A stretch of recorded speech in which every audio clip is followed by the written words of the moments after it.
you got to realize that whatever you're doing, you're competing with somebody. What is it that gives you an advantage over your competition? Whatever you're good at, try to be great at it. And if you're great at it, good things will happen.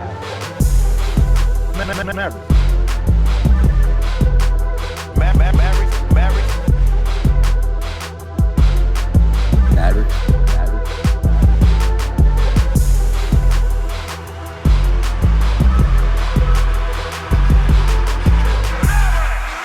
Welcome, ladies and gentlemen. You could have been anywhere in the world, but you're here with us. This is the Maverick Podcast. I'm your host, DJ Maverick. Before we get started, I want to tell you guys, every time I look at the analytics, I want to cry because 95% of you guys are not subscribed. I see you guys coming back, so please subscribe and also comment and share. It helps out with the algorithm.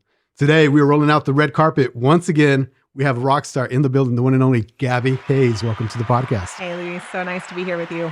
I'm super excited. Before we dive into everything, for the 1% of the people out there that don't know who you are, tell us a little bit about yourself. Yeah, so I'm Gabrielle or Gabby Hayes, and I am a product management professional turned career coach and consultant. And I am a multi-business owner, really found entrepreneurship by accident and then decided I loved it and have just continued to explore that while also building a family and exploring the country as well. Very cool. Did you grow up here in Oklahoma or where are you from originally? I'm from Atlanta originally. Atlanta. Okay. Very cool. Should we start maybe just at the top? What is product management? Because I was telling you off camera, a lot of people confuse it with project managers.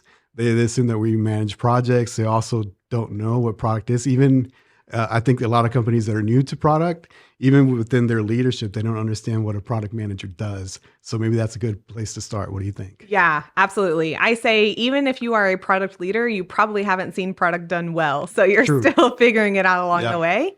The best way I like to explain to people is all of these digital products that you use, your phone, your computer, the apps that you use on those devices, those are all brain children of product managers. Definitely. And so I like to joke, we start with stuff on the back of a napkin. We do a lot of research, a lot of discovery, and then we bring in the team that helps just execute and bring that to life. And so it's a lot of working with outside teams and your customers and just being the person who helps bring these visionary things to life. And they change our lives every day. For sure. I would say it's also like a unique skill set, right? Because you do have to know about tech, but then at the same time, you also have to be a good communicator. You have to be able to paint a picture. You have to be able to drive results and also create a team that's collaborative and, they have their trust. Like, what do you think about all the skill sets that sort of make up a good product manager? Yeah, I think it's definitely one of the hardest jobs that I have ever had and that I see in a lot of the industries.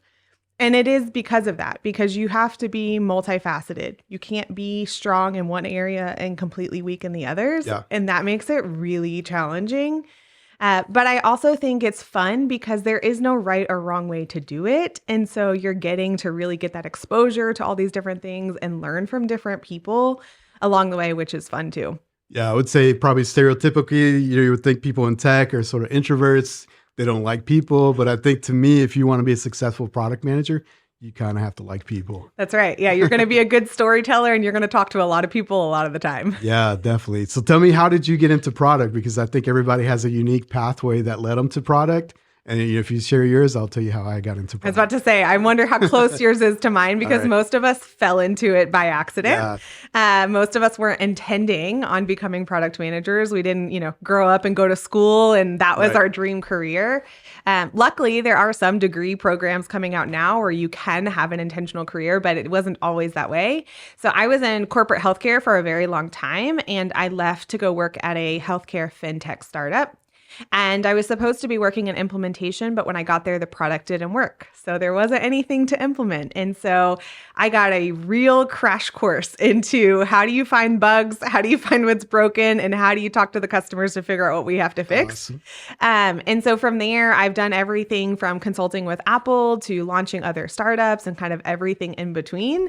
But yeah, definitely was an accidental fall. But once I fell, I was like, this is where I was supposed to be my whole life. How did I not know that this existed? That's awesome. I think for me, so I started as a developer. Okay. Right. So I started with that. And I think as a developer, if a user clicks this button, you execute this command, but you don't always understand the business value, right? You don't understand what is it that we're truly doing here? What are we solving, right? So that was always like my question. Like, yeah, the tech is cool, but at the end of the day, how are we impacting the business? How are we, either producing more efficiency, more accuracy, more money? What is it that we're doing, right? And that's how I got into product, because I always had those type of questions. And every product manager just said amen, because most developers don't ask those questions. Yeah. And to me, I mean, the tech is cool, but, as a sort of like a developer, oftentimes you're behind the scenes, right? So you get the requirements and you kind of do your own thing, which is cool. If you enjoy that, a lot of people do enjoy being just behind the scenes. They just want to code and like, they don't want to be in meetings. But to me, it's always like, well, what is it that we're delivering here? How are we solving problems? What is the real problem? Because oftentimes you don't even know what is the true problem, right? Like a customer might say, hey, I want this thing, but that may not be the true problem that we need to solve, right? Yeah. Purple button is my go-to example. Okay. You get on the phone with a customer and they're like, I can't use your software because it doesn't have purple buttons, And so if you don't have a product manager, what do? You just go turn all the buttons purple and then you think it solves the problem.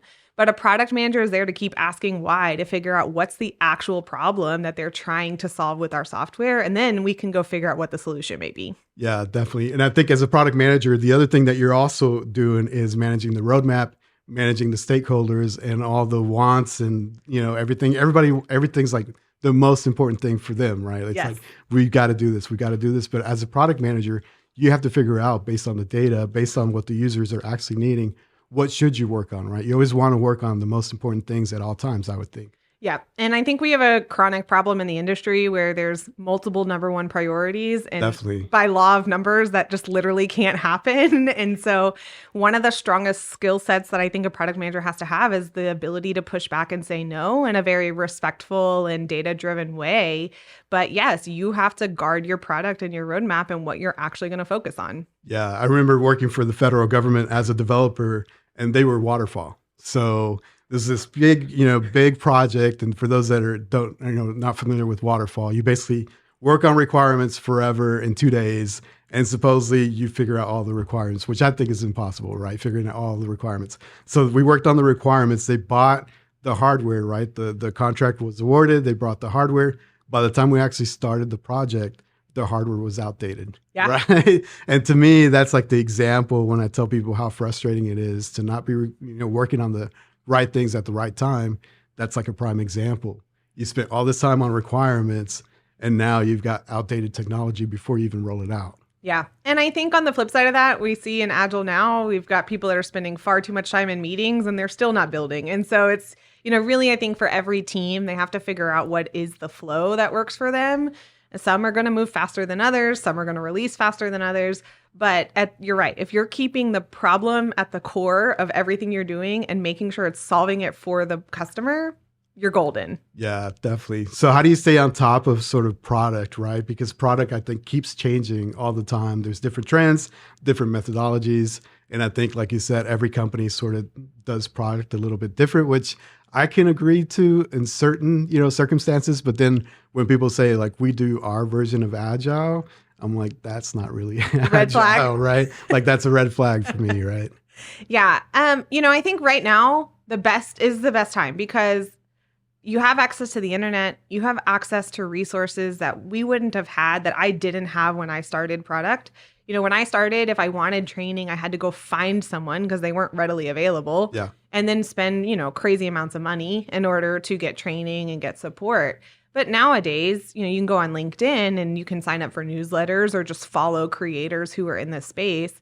And I think that personal brand is huge. And I know we'll touch on that a little bit here shortly, but also that's for the people who love product management. Our personal brand is we're just educating because it's something we love, not because we're looking to get something back on it. Right. For me, for example, I've built a huge community of product managers over in the UK, never stepped foot across the pond, but because of LinkedIn and just my ability to connect with people, I've been able to learn how they do it differently there versus how we're doing it in the States. And so I think you have a chance nowadays, you can just find the information. And I always tell people, take what works for you, leave what doesn't, because everyone's going to have different opinions, but the information is out there if you want to keep up with it. Yeah. That's very cool. Let's talk about that jump to entrepreneurship, because I think that's one of the scariest jumps, right? So when did you decide, hey, I'm going to do my own thing? And why did you decide that? Because to me, That's super hard to do that. Yeah. So I side hustled as a consultant for about 3 years before I decided to go out completely on my own. And so I had my consulting business running, and what got me to decide it was time was the company that I was working for. They weren't really product, they weren't really agile, but they had brought me in to help the team turn things around. Mm-hmm. But every time I tried, it just was a roadblock after a roadblock after a roadblock. And I had clients who wanted me to come in and consult that wanted to pay for my knowledge and my expertise. And I was having to turn them down because I was still working full time. And I just finally had this eye-opening moment that I'm like, this is my passion. This is what I love to do. And I'm turning my passion down for a paycheck. Yeah. And I, talked with my husband about it. And at the time, my consulting business as a side hustle was equaling my full-time income. So I was like, well, I can at least support us. And it only has a chance to go up from here. Might as well try it. And I don't know why I took so long looking back at it now. That's awesome. I've launched a second product business since then and just been able to really grow my own knowledge and expertise because, yes, I wasn't an entrepreneur before. I've never done sales. I've never done marketing. I'm not an accountant. So like all those parts of entrepreneurship, I've had to learn the hard way. But I'm really thankful that I did and can't see myself going back. Yeah, that's cool. I think, I guess for our generation and younger, it's probably pretty common for people to have side hustles or have like other passions outside of work, right? I think traditionally, probably a lot of people worked at the same place for 20, 30 years. They retire like the same place, right? But what are your thoughts on somebody having a side hustle and putting that on their resume, right? Because I'm even hesitant sometimes to do that myself because I'm like, are people going to get that, hey, yes, this guy is a product guy, but he also likes podcasting. He also likes creating stuff. He's also a creative, right? What are your thoughts on that? So I think this has a lot to do with figuring out what matters to you and then finding a company that aligns with those values. Mm-hmm. I think there are some companies out there that are going to look at that as a negative, as you're not going to devote your whole life to them. But if you ask me, I don't want to spend my time there anyway. Right. And so, I also see the flip side of this. Companies like Cisco and Apple and Google, they're bringing in LinkedIn coaches to teach their employees how to build their own personal brand on LinkedIn or other social media platforms because that is the way the world is going now. I have 3 kids and one of mine is completely into entrepreneurship and it excites me because that's so cool. I think by the time they become, working adults, I don't think there is going to be these concepts of like full-time, long-term jobs. Right. I think it's going to be this gig economy. And I'll tell you what, as a business owner myself, I love it because if I don't want to do social media anymore, I can go find someone who like that is their passion, that is their unique thing, and I can hire them just to work for that. 1,000%. Or web design or whatever it may be. Whereas before it was like you had to know it all, you had to do it all. And I think companies who aren't enjoying that people have these passions and really taking advantage, I think they're missing out.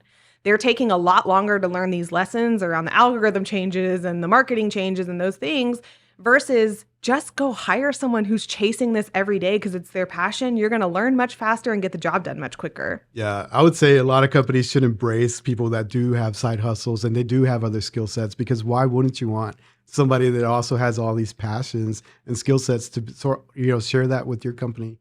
And you can have other projects that maybe they could leverage those skills, right? So to me, I think it's a win, but I'm also hesitant when I, put my resume together. Are they going to understand, hey, this guy has a podcast. This guy has, other stuff that he's into outside of product.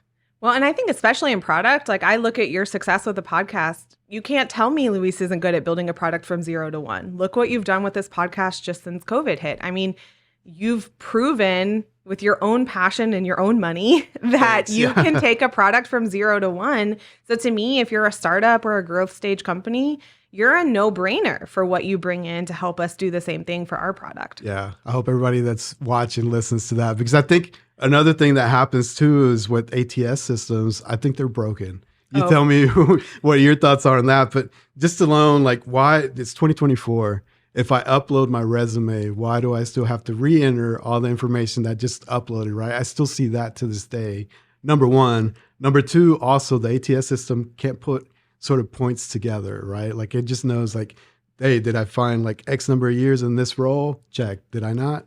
know, right? But there's also like transferable skills, right? And the ATS system can't really read that. What are your thoughts on that? Yeah.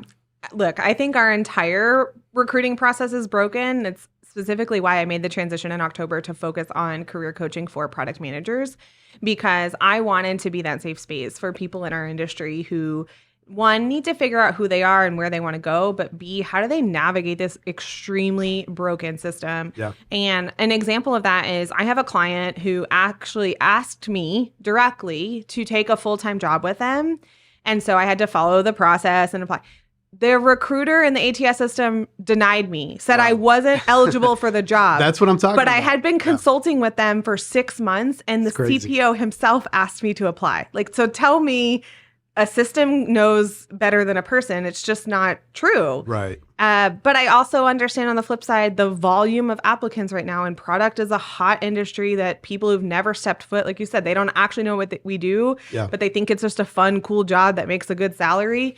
So the applications are out of control right now. So also, how do we expect humans to navigate that? So it's like, where's the balance? I'm not sure.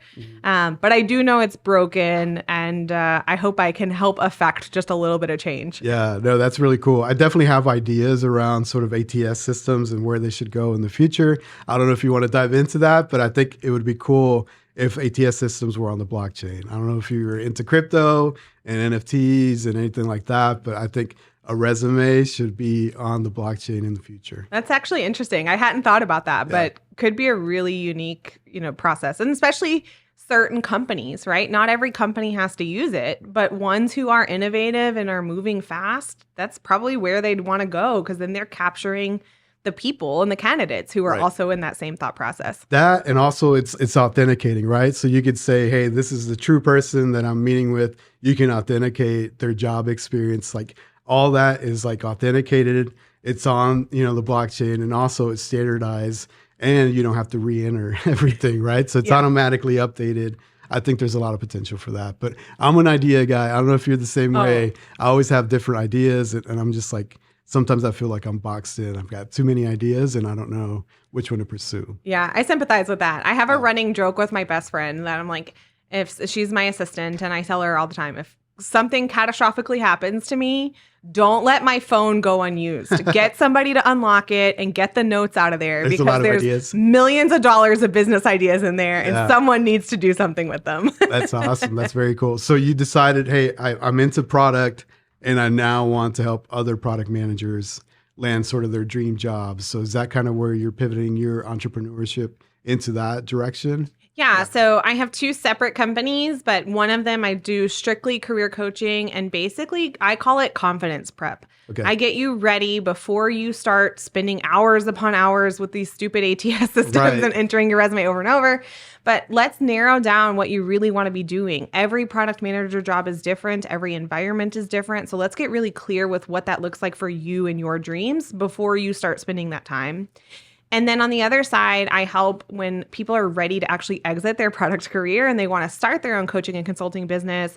I have an entire program that I take them through that gives you all those lessons that I had to learn the hard way, gets all of that set up so you have a really strong foundation to just get out there and start supporting clients. Very cool. I think, personal brand is super important. Like you said, I think that's the future. Everybody needs to build their brand. Even if you're happy with your career, people should know, like, this is this person, this is what they're into. This is their passions, this is their skill set, right? So maybe give some tips of how can people build that personal brand, right?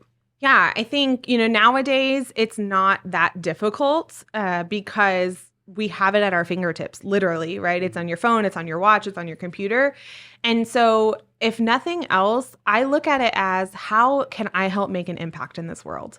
So even if I'm 1000% happy with my job, I have no plans on leaving, I probably have some really strong tips and tricks and skills that someone else may not have. So it behooves me to also share it with the world. It helps me know that I'm doing good and giving back. So some of the ways that I think about that is just go back to who you are at your core. What do you stand for? Pick 2 or 3 of those things, and then that's what you post about. And then you don't have to think about it too much. I think so many people think, sharing that information and being a thought leader in your space means you have to spend hours upon hours upon hours, and you don't. One of my business partners, she has 3 rules for what she posts on Facebook. Am I teaching someone something? Am I building something in public? Or am I inspiring someone? And so that's super simple. You set those kind of values up, and then you just start posting. Also, there's a million other people posting. So it's like, don't think everyone is judging you or worried about you. If you help one person a day, you've done something really worth celebrating. So just share your knowledge and help someone out. Yeah, definitely. I think even within corporate, what I've seen, being a leader in product is a lot of people don't even take advantage of one-on-ones, right? So they come to one-on-ones and they're not prepared. To me, it should be the individual contributor that drives that one-on-one. They should come with an agenda. They should come with the updates. They should look for opportunities versus like, I don't have anything this week. Everything's fine. Right? Yeah. What are your thoughts on that? Yeah, I think you have to, if you want to grow yourself, you have to take that initiative. I'm a firm believer in you only have one shot at this thing called life, and you get to be the designer of it. And so we have access to so many experts around us. I mean, it's the same thing. Like I have a free coffee chat with me on my LinkedIn. But you'll have people who will post like, can't find a job. I've been looking for 7 months. No one will help me. And it's like, but people like me who charge a lot of money an hour traditionally are giving away free time, and you don't even bother to schedule it. And so, you've got to take ownership of that. If you want to grow and change, that's on you. But also there's tons of people out there who will mentor you and support you, but you have to know what you want. And so I think that's a really good call out of, you've got to come prepared with questions or things you want to know more about, or asking for stretch projects, or doing a hobby outside of work that stretches you so you're learning as you go. Yeah, definitely. Because in the ideal world, your leader would be, super into your career. They would be super in tune into, these are the things that they're into. I know what they want as far as the career, but the truth is they're probably worried about their own duties and their own sort of struggles, right? So you as an individual contributor, you should communicate either one, I want to go into leadership, or no, I'm super happy where I'm at. I never want to go into leadership. You should be pretty adamant about like, this is where I want to go with my career. And every one-on-one, you should use it as an opportunity to communicate that and also seek out opportunities, right? Because as a leader, if somebody's there willing to help, like, hey, what can I take from your plate? How can I help you this week? That's a great thing to hear. Well, and not only that, we have to look at times have changed. None of us are staying at jobs for 10, 15, 20 years anymore.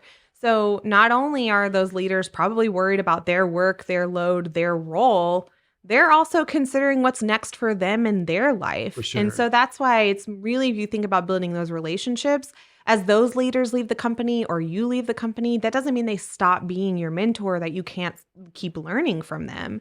And so if we really focus on our personal brands and our learnings being around the relationships we build, you're naturally going to be picking up skills with every conversation that you're having.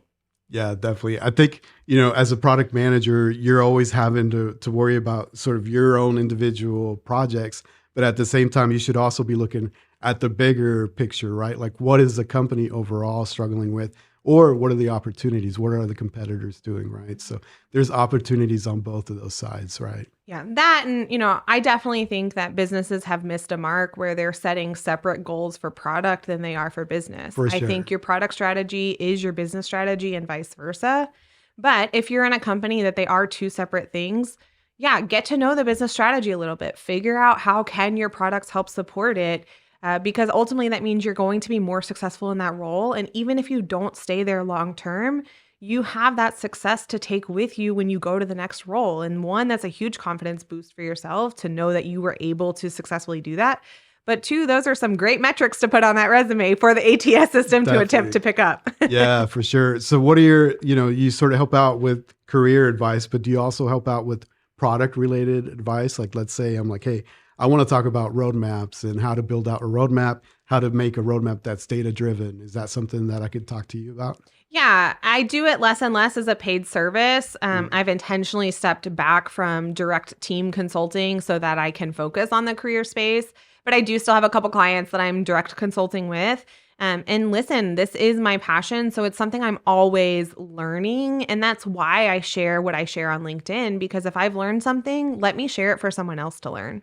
And if I can make it in a more consumable format than reading an entire essay or an entire book or whatever it may be for someone else, then that just helps share that knowledge around. And in general, our industry is getting stronger together. Yeah. What about pitching? I think that's an important exercise for everybody to do is, pitching and being able to just, paint a picture quickly and get to the, either pain points or the wins super quickly to be able to communicate that, right? Is that something that you also help out with those type of exercises? Yeah. And nowadays I focus more from a personal brand perspective because what is an interview really? Right. It's you telling your story. For sure. It's you putting yourself in a certain spotlight to share what you can or can't do or what you're good at.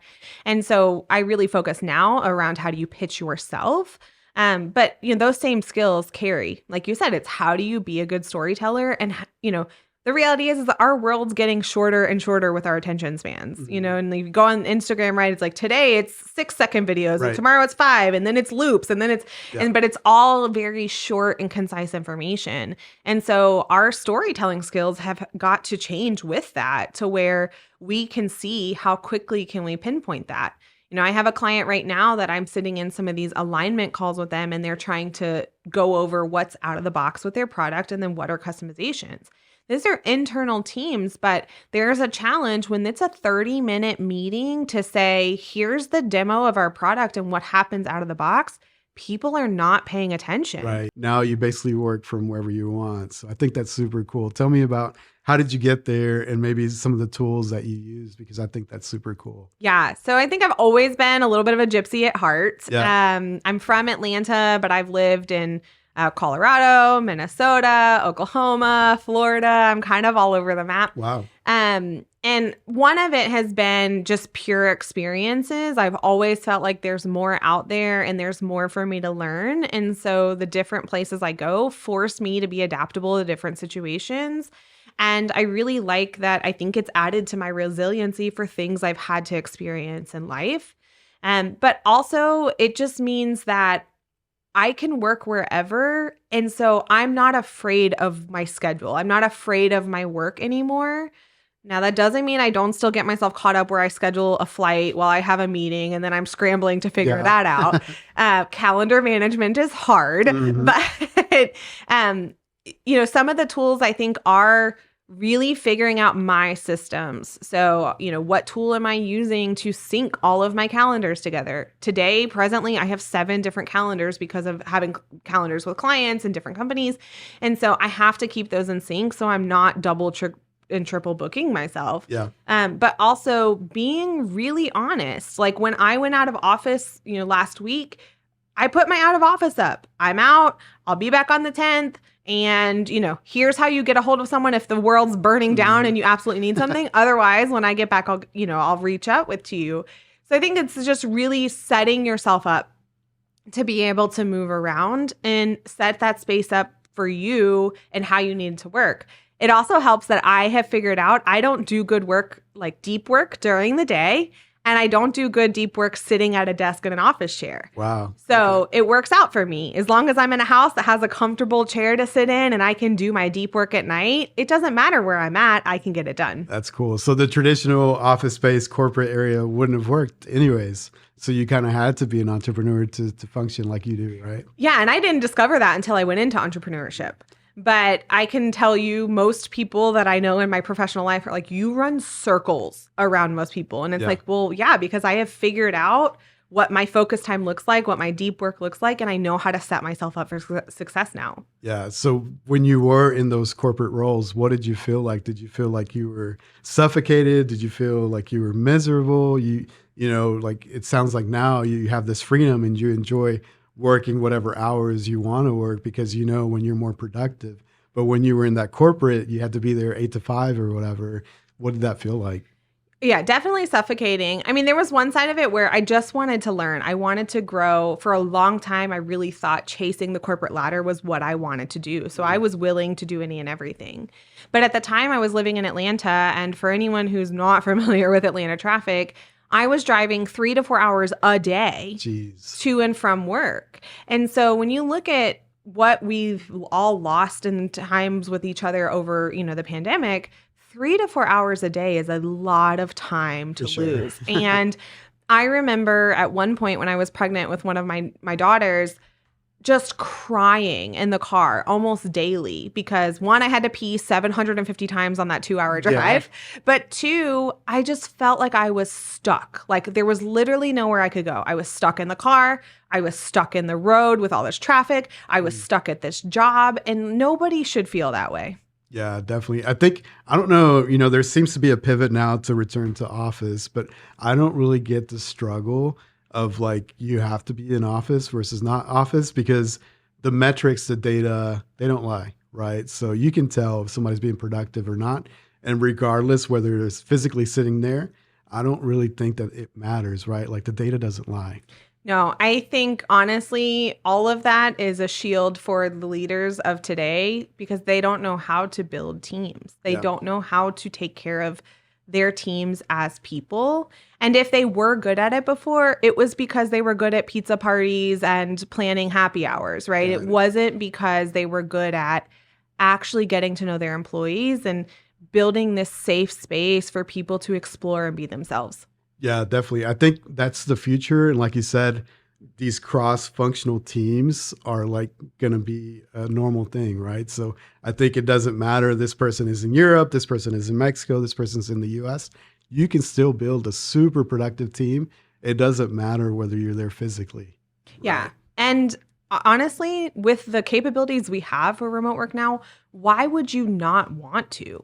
Teams with all these varying backgrounds and experiences are going to make a much better experience for your customers because they're looking at it from so many different angles.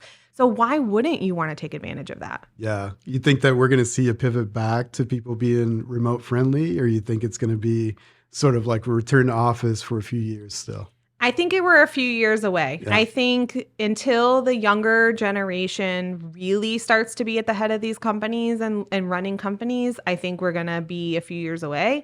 And specifically for us in product, like it or not, we follow what big tech does. And companies like Apple and Google can demand that because they're paying the salaries that people will do whatever. I mean, if they told them they had to walk on one leg the entire time they're in the office, people would do it. Yeah. Now, what I think is a big miss is these other companies that are trying to just do what Apple and Google do because of their success. They don't understand everything else that's going into it. You're not paying those salaries. You're not giving that type of exposure. You're not Apple. You're not Google. And so you can't necessarily do exactly what they did to try and build a successful company. So I think it'll be interesting because it was the same way with the layoffs last year. All these other smaller companies were perfectly fine. They had hired the right amount of people. Like you said, the data doesn't lie. They were doing really well. But suddenly when all the big tech companies did layoffs, everyone's doing layoffs now. For what? Well, because they did, so we will. Yeah, that's an important point because I think now we're seeing another round of layoffs, right? And I'm not really sure what's driving that. What do you think? I think it's just really flattening of orgs, right? I think a lot of companies are just wanting to be more lean. But maybe companies are doing it just like you said. Well, Google did it, Apple did it. Maybe we should do it too. Yeah. I mean, I think like the Airbnb Brian Chesky thing is a great example of this. Well, we're getting rid of product management because we haven't seen the value in product management. Well, let's take a step back. Have you empowered your product management teams to actually build products in the way that they have the capability to? Are you providing the support to them to build really innovative products and move fast and learn even faster? If you aren't able to answer yes to all of those questions, I'm sure you aren't getting the value out of product managers. And so I do think, all of us, myself included, are a little concerned about what the economy is going to do and what our finances start to look like. I mean, everything has gotten so much more expensive. And obviously our salaries and our rates are not increasing at the same capacity of that. So I do think it's smart for businesses to be thinking about this. And maybe they don't need, 12 product managers and 12 product owners on one team. So yes, think about those kind of things. But also don't use it as a cop-out to say that we're not providing our value if you're not giving us the space to do that. Right. Why do you think a lot of leaders fail to see the value of product managers? I think a lot of them, they just don't understand what product is or what product managers do, right? Yeah, I think that's number one. They just don't understand it. I know plenty of people in my network that focus their niche and their specialty is training leaders on product because that is such a big gap. But I also think in addition to that, they haven't been given the space to really show their value. If, your smaller startup growth stage, oftentimes the CEO is still deciding what you're building because they were the founder. That's their baby. Right. They're going to decide what features we need next. The larger companies that are supporting enterprise clients, listen, if your client is Walmart, they get to pull whatever strings they want to build a product, right? And so I think a lot of times we're seeing product is not, I think product-led's a little bit overused, but we're not allowing product teams to lead the direction of their products. And then you're seeing the consequences of that. We're like, well, we're still not delivering. Our customers are still angry. So you must not be doing your job. You go to maybe, being a leader and then maybe a director, and whatever got you to be a director isn't going to be the same skill sets that are going to get you to the next level, right? So instead of being super hands-on, like you said, you need to focus on more strategic stuff, right? And a lot of people probably struggle with that. Have you seen that where leaders just struggle just being like super like micromanaging everything? Yeah. I mean, I think to be fair, right? Product managers themselves should be strategic, and we all struggle with that because where's the space and time to do it? So then as you continue to grow, where are you getting the space to learn and grow and really expand your strategic skills? Probably not really anywhere. So yeah, that continues to be a problem. And, it goes back to, like we said earlier, many of these product leaders, even in director and VP and CPO levels, they may not have even done product well themselves or seen it done well to really guide the ship. But it does much more become about providing that vision, helping guide the team, especially if you have multiple product lines. You're supposed to be connecting all of those. You don't need to be worried about which ticket is closed or how many bugs are open. Exactly. You need to know what's the strategy for this quarter, what goals are we supporting, and how are we really moving the needle for our customers? Yeah, I've definitely seen where CEOs are like super hands-on. They're worried about a bug fix or something like that. And it's just, to me, it's pretty crazy to think about that, right? Like as a CEO, you shouldn't be concerned with the bug. Right.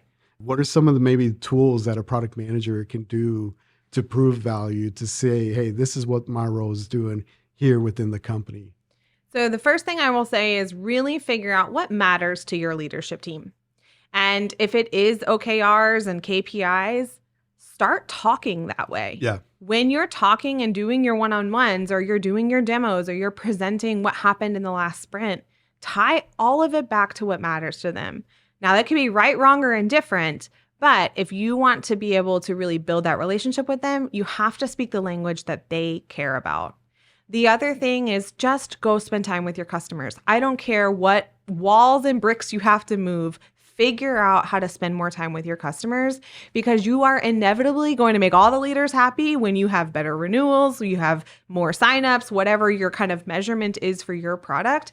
But you have to solve problems for your customers first in order for that to even happen. Yeah, definitely. That's an important point, because I've seen where people don't really understand how the users are actually using the system until they go sit down with the users and they're like, wait, you're clicking over here. You're trying to use this product this way.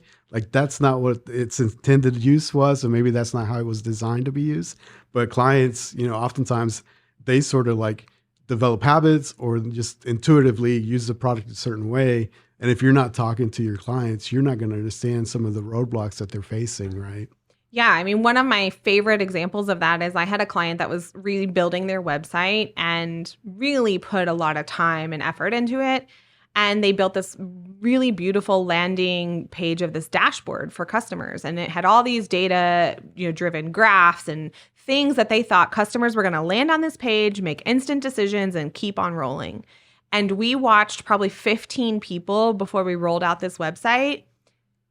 Not a single one of them even looked at the homepage. Wow. As soon as they opened it, they were up in the right-hand side of the menu, figuring out what area do I want, what area am I going to go to?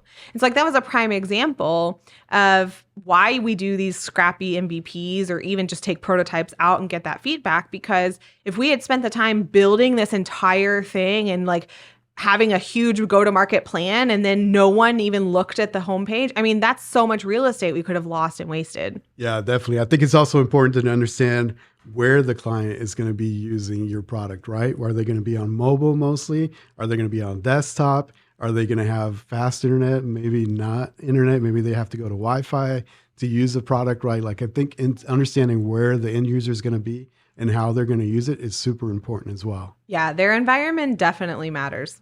Yeah, I've seen where people design this fancy app with like cool graphics, loading screens, all this stuff, and the end user is out in the middle of nowhere, and they have to wait for all this to load, and they can't get to the actual data points that they need to enter. And it's super frustrating for the user.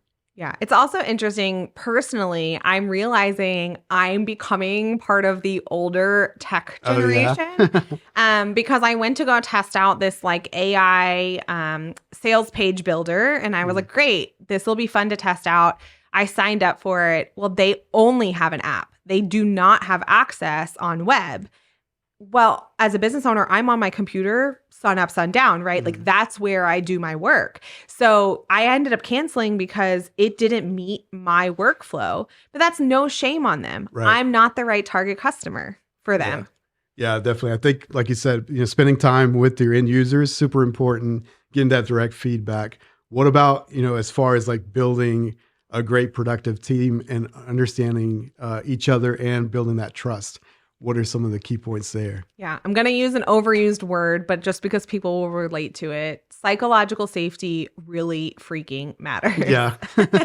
And I say that in the sense of like, don't come to work a complete mess and like spill that you're getting divorced or your kid is this, or you don't have to tell that amount of information when we talk about psychological safety. Right.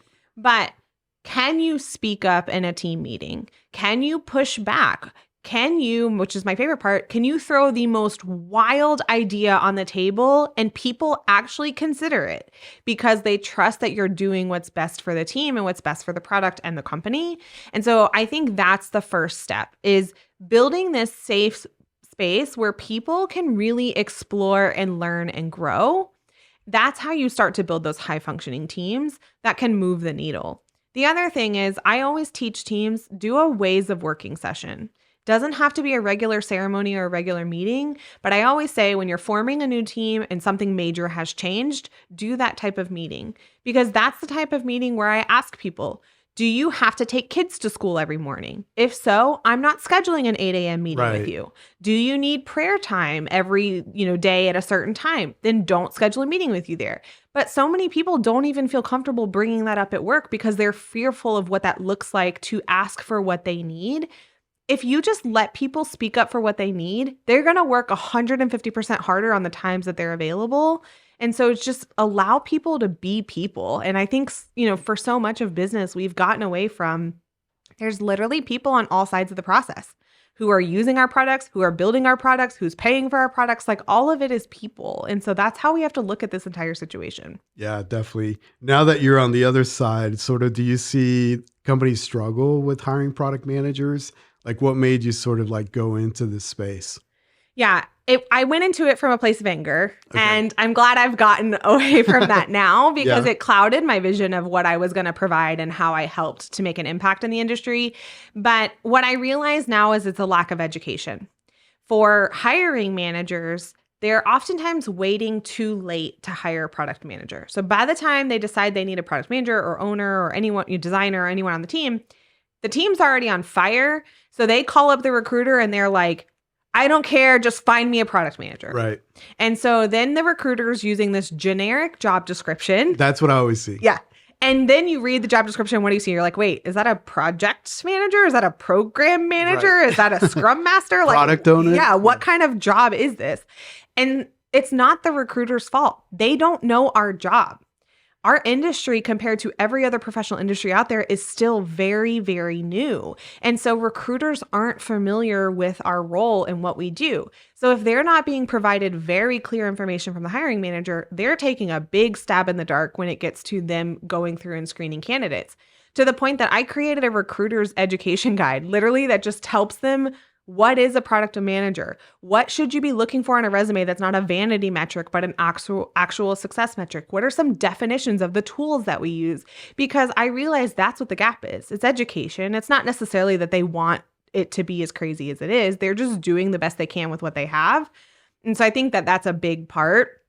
And teams, I think there's two ways you look at filling gaps on product teams. Do we have time and space for someone to have industry knowledge for the vertical that we work in, but they could learn product on the job? Or I need someone who is a product rock star. I can teach them about our industry at some point, but I just need them to get in here and clean this up and make this thing work. Right. And I think that's a very important distinction that we have to start making when we're looking at hiring product professionals. Yeah. And I think whether you go route A or route B, you should also have the confidence and the trust to let the product manager do product, right? Yeah. Because that's the other important piece is, you think you want A or B, but then you don't allow them to be a product manager. Yeah. Right. Tell me a little bit about you ended up in Tulsa. I think there's an important sort of like interesting way how you got into Tulsa. Yeah, I think it will be fun for listeners to tie this into just that spontaneity that comes with really designing this life that you care about. So we had ended up back in Atlanta after being in a couple other states. And we were there and we had built this house. You know, we thought we were settling down and something was always missing for me. And I couldn't put my finger on it, but it just didn't feel like home anymore. And there was one night I couldn't sleep and I start Googling places that will pay you to move there. Oh, okay. Why I even thought to Google that, I can't give you that answer. I guess I remember when that was a thing. Yeah. And so Tulsa was one of the like 6 or 7 places in the US that came up. And I remember they had a great marketing. Like they had all these videos of the different city, little parts of town of Tulsa that you could live in and what life was like there. And my husband at the time was working in Oregon. And that was another piece. My husband traveled 9-10 months out of the year and I was in Georgia. And so I really had this desire for our family to be back together in the same house again. And I remember I texted him and I was like, do you want to move to Tulsa? And he was just like, I mean, I guess if you want to move to Tulsa, no, we have never been to Tulsa. We had never even vacationed there. And I was like, great. I put my application in for your relocation program. And honestly, I swear to you, I thought, oh, nothing will ever come of this. And within a month, I got the email. I went through the interview process and then I got the email that said, congratulations, it's time to move to Tulsa. Nice. Like that was the subject. And I remember just going, oh my God, what did I just do? So what were the requirements? You had to move to Tulsa and spend X amount of years, X amount of months? Like what were the requirements? Yeah, so you had to have a remote job that wasn't Oklahoma based and obviously have permission from said job to move to Oklahoma. And you had to live here for a year. And so we were there for 2.5 years before we ended up leaving because of my daughter's health. But we loved it. And I'm really thankful for that move. One of the reasons being the entrepreneurship ecosystem in Tulsa is like something I've never seen anywhere else I've lived. And it was one of the huge deciding factors to finally give me a good kick in the butt and get out there and do it because I felt stupid if I wasn't going to take advantage of all the resources around me. Yeah. Did it live up to the hype? It's like Atlanta, right? Or even Oklahoma City. Like, okay, you can move to Oklahoma City, but depending on where you live in those places, it's a very different life. And so they kind of took the major little pockets of Tulsa and gave these like highlights of these are good for families or these are good for single adults or, so you could kind of see and envision what the life was like there. It's a lot of that storytelling that we've talked about. So I could just picture myself there. I knew exactly what parts of town I wanted to live in. Yeah. And we actually bought our house sight unseen. And I remember the real estate agent, she was like, are you sure? I'm like, yep, that's the one I want, all off of a FaceTime video. Yeah, that's amazing. So it sounds like you're not afraid of taking big jumps and you're pretty comfortable with sort of changing direction, right? Yeah, I don't believe there's anything in life called failure. Yeah. I think everything you do, you learn from, and those lessons are worth more than any dollar you can spend. And I'm a firm believer there's nothing you can do in life that you can't come back from. So might as well just get out there and try it. So now that you've been an entrepreneur for a while, was there ever a moment where you sort of second guessed and maybe, hey, maybe this isn't working out, or maybe I didn't think about this. Maybe it is time to go back to more traditional type of role? I think that's always in the back of your mind. Like we were saying before we started recording, that stability is always there in your mind. But what I realized was I'd be giving up a lot of myself to go back to that. Now, don't get me wrong. I have 3 kids and I will do whatever I have to take to feed them. And so if that meant going back to a full-time job, I absolutely would do it. But I realized I'd also be giving up a lot of the family life that we've built. And I'm just not ready to do that yet. So I realized I can't get more time back, but I can always figure out how to make more money. And the time that I would be exchanging to go back to a full-time job is taking away from all of the things I'm learning on how to scale my business. I had a 689% profit increase last year. Wow, congrats. Thank you. And if I was back working full time, I wouldn't have had those hardships that helped me figure that out, that helped me find the experts that helped me scale to that and continue to scale. And so it's obviously just that question of like, do I need immediate stability? Or do I have enough of a pipeline and a runway where like, yeah, it's getting a little scary in a couple months, but what can I spend my time and my effort doing to continue growing and scaling? Because look, looking for a job is a full-time job right now, right? Sure. And so, and the way the market is, it's not guaranteed to any of us to even find one. So might as well spend that time figuring out how to scale my business. Yeah. So as an entrepreneur, I don't know if you want to give out your secret sauce or not, but what is some of the strategies there of building that funnel, building those client bases, growing sort of your client base? What are some of the tips that you do there? Yeah. The very first thing is people. You are supporting people. I don't even care if you're doing a super technical job. You're still supporting people. So getting really clear on who you're talking to. And I'm telling you that from learning lessons, because when I first went out on my own, I'm like, I'm a product consultant. I can help anybody. I don't care what kind of product you're building. I don't care what size company you are. I'll just take your job. And yes, that was true. I could support almost any product company, but did I love doing that work? And was I really making a difference by doing that work? So I think getting really clear on who you want to support and what you want to do to support them. But the other thing is try different things, especially with coaching and consulting. You can offer different services. You can offer different pricing levels. You can offer different packages, and you shouldn't be married to any of that. Now, if you strike gold and something starts selling out, then yeah, like double down and go for it. Yeah. But while you're still figuring it out, be really comfortable with the ambiguity that's going to come with trying different things. I mean, I know entrepreneurs who are making $500,000-$600,000 a year, and they still have launches of programs that go flat. There's no harm, no foul. It wasn't the right thing. Maybe it wasn't for the right time. Scrap it, move on to the next thing. Yeah, definitely. So now you said that you're able to travel, you're able to work your own hours.